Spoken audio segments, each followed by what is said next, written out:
Dear students of second year chemistry. आज जो है हम बेटा जी लेक्चर 5 के अंदर वाटर पोल्यूशन डिस्कस कर रहे हैं। ये इस टॉपिक की आज पहली एपिसोड है, एपिसोड 1। इस एपिसोड के अंदर जो है वो हम वाटर पोल्यूशन का इंट्रोडक्शन पढ़ेंगे और उसके साथ साथ जो है वो हम बेटा जी थोड़ा सा जो है वो वाटर पॉल्यूटेंट्स जो हैं वो आज 3 वाटर पॉल्यूटेंट्स पढ़ेंगे, लाइव स्टॉक वेस्ट और ऑयल स्पिलेज और उसके अलावा जो है डिटर्जेंट्स। तो फिर इंशाअल्लाह ताला जो है वो एपिसोड 2 में सिर्फ पेस्टिसाइड्स पढ़ेंगे और अगले फिर एपिसोड के अंदर जो है वो बाकी जो टॉपिक होगा उसको देखेंगे। तो अब कहने का मेरा मकसद जो है वो यहाँ से हम स्टार्ट कर रहे हैं। सबसे पहले जो है how the water is important for us, how the water is important for us, importance of water, what is essential for life, water is abundantly present in living organisms and we humans drink several liters of water every day. Medical science यानी doctors जो है ये recommend करते हैं कि एक इंसान को कम से कम जो है वो डेली में जो है वो तकरीबन यानी कि 1.5 से 2 लीटर यानी 6 से 8 गिलास। अब 6 से 8 गिलास जो है ना जी वो तकरीबन 2 लीटर के करीब बनता है पानी। तो लेकिन गर्मियों में इससे ज़्यादा भी इस्तेमाल हो जाता है। खैर ये मेरी एस्टिमेशन है, तो मैंने आपको तकरीबन ये बताया कि डेली हमें 8 गिलास तो लाजमी पानी के पीने चाहिए। अगर आप 12 भी पी लेंगे तो कोई हद नहीं है, लेकिन एक ही दफ़ा 12 नहीं पी लेने। हम इंसान है, डंगर नहीं है। समझ आ गई बात की नहीं? हाँ, वक्फा दे दे के पीते रहें। तो इस तरह से है। तो अब बात ये है कि बेटा जी जो है human drink several litres water. तो water is very important for marine life because marine life is impossible. Marine life तो बगैर पानी के हो ही नहीं सकती। ठीक हो गया ना जी? तो अब बेटा जी जो है इसके कुछ हम पोल्यूशन ऑफ फ्रेश वाटर इसको स्टार्ट कर रहे हैं। पहला पैराग्राफ ही है, उसके अंदर एक और पॉइंट मैंने बना दिया है। इनऑर्गेनिक केमिस्ट्री में जितने पॉइंट्स आप बना के याद कर लेंगे, याद करना आसान और एमसीक्यूज, एंट्री टेस्ट, एफएससी का पेपर हल करना भी आसान। तो पहले fresh water, surface and ground water की बात की जा रही है। यहाँ पे हमारा जो है वो surface and ground water which are vital resources, हमारे बड़े अहम कीमती रिसोर्सेज एनवायरनमेंट के, आर वल्नरेबल टू कंटेमिनेशन, इनको पोल्यूशन का बड़ा शदीद खतरा लाहक है। तो ह्यूमन एक्टिविटीज जो है वो मुख्तलिफ किस्म के वाटर पॉल्यूटेंट्स वेस्ट पैदा करते हैं, जैसे लाइव स्टॉक वेस्ट, लैंडफिल्स। अगर सर वो लैंडफिल जहाँ पे कूड़ा फेंका जाता है उसे कहते हैं, वो वाटर कैसे? बड़े जब बारिश का पानी होता है, जज़ब होता है ना जमीन में, तो वो लैंडफिल में भी जज़ब होता है, फिर वो ग्राउंड वाटर के साथ मिक्सअप हो सकता है। यानी कि कूड़े में से गुजरने के बाद जो है वो ग्राउंड वाटर के साथ मिक्स हो गया तो उसमें बहुत सारे जो है वो पॉल्यूटेंट्स शामिल हो जाएंगे।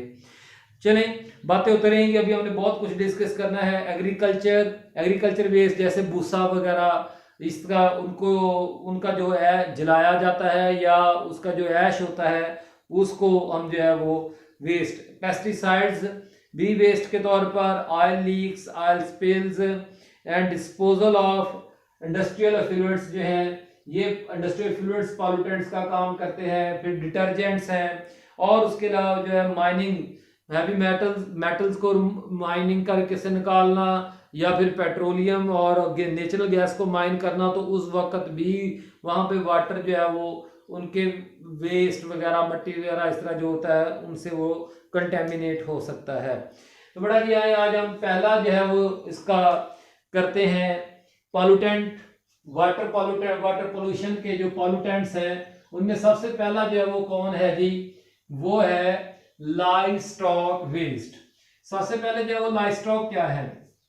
बड़े पैमाने पे अगर हम एनिमल्स, कैटल्स को जो है वो दूध और गोश्त के लिए पालते हैं तो उसका हम क्या कहते हैं? लाइव स्टॉक कहते हैं।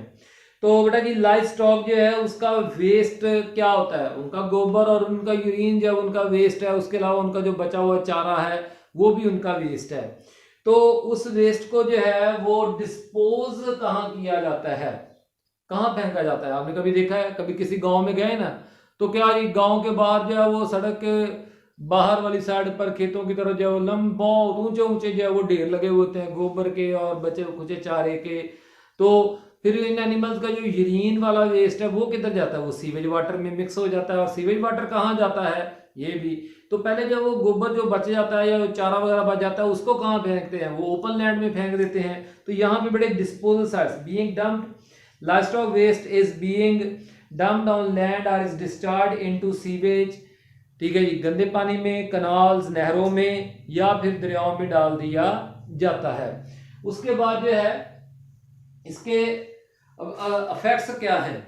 तो बड़ा जी देखें कि ये बड़े इफेक्ट्स में health problems, human health problems बड़े पैदा करते हैं ह्यूमन पॉपुलेशन के अंदर जो है, क्योंकि ये फुल ऑफ जो है वो chemicals and organic type and bacteria type pollutants इसमें मौजूद होते हैं, कंटेंट्स। तो इनमें ये इन्फेक्शियस डिजीजेस पैदा करने की सलाहियत होती है by chemical and bacteria present in these waste, जैसे इन्फेक्शियस डिजीज में डायसेंट्री, टाइफाइड, हेपेटाइटिस वगैरह हैं। ऑयल, दूसरा बेटा जी वाटर पॉल्यूटेंट ऑयल स्पिलेज। तो ऑयल स्पिलेज जो है, स्पिल का मतलब है किसी चीज का फटना। तो ऑयल टैंकर्स जो हैं जब वो समुद्र में जो कार्गो शिप्स होते हैं ना, बड़े बड़े होते हैं, बड़े बड़े, जितना तकरीबन हमारा एकेडमी का पूरी लंबाई है ना जी, इतने, इससे भी अगर हम दो जोड़ लेना ऐसी दो एकेडमियां, तो इतने लंबे लंबे जो है कार्गो शिप्स होते हैं और उनके टैंकर्स में जो है वो ऑयल को एक मुल्क से दूसरे मुल्क ट्रांसपोर्ट किया जाता है। अगर उन ऑयल टैंकर्स को कोई हादसा हो जाए या कहीं से कोई बीच छोटा सा सुराख बन जाए, तो उस तरह से क्या हो जाएगा, ऑयल लीकेज एंड स्पिल्स, तो उससे वो सारा ऑयल पानी में मिक्सअप होगा। लेकिन आए सबसे पहले हम ऑयल्स को डिफाइन करते हैं थोड़ा सा। यहाँ पे उनकी केमिकल नेचर पहले बयान की गई है कि what are oils. Oils are basically petroleum और crude oil is a complex mixture of, basically mixture of compounds, mainly hydrocarbons. अब इनका फायदा क्या है? ये जी सिर्फ पोल्यूशन ही पैदा करते हैं? नहीं, ये फायदा मंद भी हैं, तभी हमारे इस्तेमाल में आते हैं। मसलन petrochemical, petroleum products are used as lubricant for manufacturing. इनके फायदे क्या हैं? ठीक है ना जी, fuel, lubricant for manufacturing of petrochemicals, plastic, electrical appliances, ठीक है ना जी, बिजली की तारों की इंसुलेशन बनाने के लिए, सिंथेटिक रबड़, मसनूई रबड़ बनाने के लिए, एंड डिटर्जेंट्स और वॉशिंग पाउडर्स बनाने के लिए जो है। तो बेटा जी काजेज ऑफ ऑयल स्पिल्स, ये ऑयल स्पिल्स के हादसात कैसे होते हैं? ठीक है जी, काजेज ऑफ ऑयल स्पिल्स। तो भाई sea water gets polluted by accidental oil spills and leakage from cargo, cargo जहाज को कहते हैं, oil tankers in sea, tanker trucks, ठीक है जी, फिर वो तेल को ट्रक्स में मुंतकिल किया जाता है, उस वक्त भी लीकेज हो सकता है, पाइपलाइन फट सकती है, ठीक है जी, ड्यूरिंग ऑफशोर एक्सप्लोरेशन, जब हम समुद्र के किनारे किनारे पे जो है या समुद्र के अंदर जो है वो तेल की तलाश कर रहे हैं, वहां पे हमें तेल मिल गया है और उस तेल को निकालते हुए वो लाइन ही फट गई, इस तरह की लीकेज वगैरह भी हो सकती है। या अंडरग्राउंड हमने स्टोरेज टैंक्स बनाए हुए हैं ऑयल को स्टोर करने के लिए, वो लीक कर रहे हैं, तो वो अंडरग्राउंड वाटर के को कंटेमिनेट कर रहे हैं। तो ये वो काजेज हैं। अफेक्ट्स, असरात क्या हैं? ठीक है ना जी, देखें जी, अफेक्ट्स में many petroleum products are poisonous and pose serious health problems. पहले तो ये बीमारियां पैदा करते हैं किन में? ह्यूमंस में, एनिमल्स में, एंड एक्वेटिक लाइफ, और पानी में रहने वाले जो है वो जानवर जो है, पौधे, जैसे पौधे भी होते हैं, मतलब अलजी वगैरह, इस तरह की मैं बात कर रहा हूँ। तो उसके अलावा देखें ना, उस मेरीन लाइफ के ऊपर बर्ड्स जो है वो भी डिपेंडेंट है, क्योंकि वो फिशेस को खाते हैं। वो फिश जो है उसके अंदर फूड, पानी के जरिए से जो है वो अगर हाइड्रोकार्बन अंदर चले गए या उसकी स्किन के ऊपर जमा हुए हैं तो वो बर्ड के हिस्से में भी आ जाएंगे। खैर, तो हाइड्रोकार्बन पार्टिकुलरली पॉलीसाइक्लिक एरोमेटिक्स, कौन? पॉलीसाइक्लिक एरोमेटिक हाइड्रोकार्बन्स जो होती हैं ये कार्सिनोजेनिक हैं, ये कैंसर पैदा कर सकती हैं लो से लो कंसंट्रेशन में अगर हमारे अंदर चले जाएं तो, या दूसरे एनिमल्स में। The marine organisms are severely affected, body बुरी तरह से जो है वो मुतासर होते हैं किन से, उन हाइड्रोकार्बन से जो सॉल्युबल हैं, जो वाटर सॉल्युबल है। सॉल्युबली एरोमेटिक हाइड्रोकार्बन जो हैं जिनके अंदर कार्बन की तादाद 10 या उससे थोड़ी पाई जाती है, वो मेरीन लाइफ को बहुत ज़्यादा सीवियरली डैमेज करते हैं। तो हत्ता कि उनकी मौत की वजह भी बन सकते हैं, मेरीन लाइफ डेथ, मौत की वजह भी बन सकते हैं। Fourth point and fifth point is that ये ऑयल स्पिल्स जो है वो पानी के ऊपर अपनी एक लेयर बना देते हैं। ये मिसाल के तौर पर समुद्र का पानी है, ठीक हो गया ना जी, और इसके ऊपर ये इनसॉल्युबल ऑयल की लेयर बन गई है। तो पहले लाइट देखें यहां पे नहीं है, लाइट जो है वो कहां तक जा रही है, अब लाइट जो है वो थोड़ी जा रही है।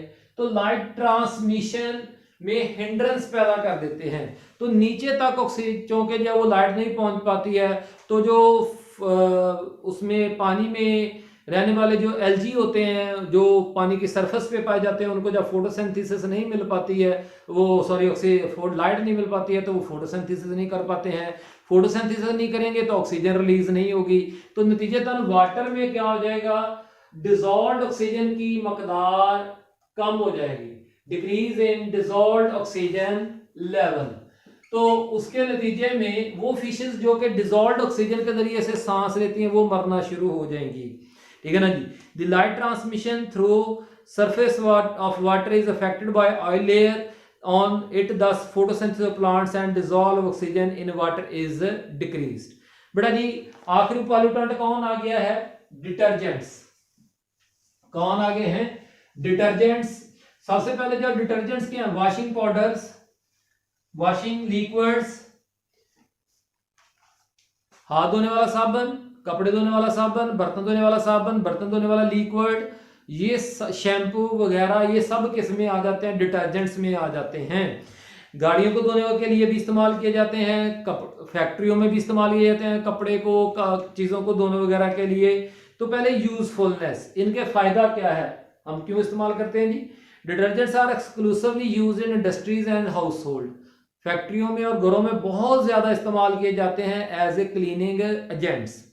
अब एज ए वेस्ट, डिटर्जेंट्स को अब हम क्या डिस्कस, एज ए वेस्ट। इन डिटर्जेंट्स की मकदार सीवेज वाटर में, इंडस्ट्रियल डिस्चार्ज वाटर में डे बाय डे इनकी कंसंट्रेशन बढ़ती जा रही है। क्यों बढ़ रही है, क्योंकि हम ज्यादा इस्तेमाल कर रहे हैं, इसलिए बढ़ती जा रही है। तो इनके असरात क्या है, इफेक्ट्स। बेटा जी जरा देखते जाएं किताब में, this water waste water when discharge in rivers are seas greatly affects the aquatic life. Detergents एक हो गया क्या जी, अफेक्ट्स द एक्वेटिक लाइफ। दूसरा भी शुरू हो गया, detergent contents of waste water mobilise, activate कर देते हैं किनको, द बॉन्ड टॉक्सिक आयंस। वो पहले टॉक्सिक आयंस जो हैं, जो कि हैवी मेटल्स के आयंस हैं, वो पहले सॉइल के अंदर जो है वो मिनरल फॉर्म में, सॉलिड फॉर्म में केमिकली कंबाइंड हैं, लेकिन ये डिटर्जेंट्स उनके साथ रिएक्ट करते हैं और उनको जो है वो कंबाइंड फॉर्म से जो है वो मोबिलाइज फॉर्म में, फ्री फॉर्म में ले आते हैं। तो of heavy metals like lead, cadmium and mercury from sediments यानी सॉइल पार्टिकल्स इनटू वाटर, और फिर ड्रिंकिंग वाटर का वो हिस्सा बन जाते हैं। फिर फूड चेन्स के जरिए से जो है वो तमाम एनिमल्स तक, इवन दैट ह्यूमंस तक पहुंचते हैं और ये कैंसर पैदा कर सकते हैं। तो इस तरह से बेटा जी जो है ये livestock waste, oil spillage और डिटर्जेंट्स जो हैं ये क्या पैदा करते हैं, वाटर पोल्यूशन पैदा करते हैं। इंशाल्लाह ताला अगले लेक्चर में जो है वो हम इसी टॉपिक की एपिसोड 2 के अंदर जो है हम पेस्टिसाइड्स को डिस्कस करेंगे। तो अल्लाह ताला हम सबका मददगार हो, आमीन।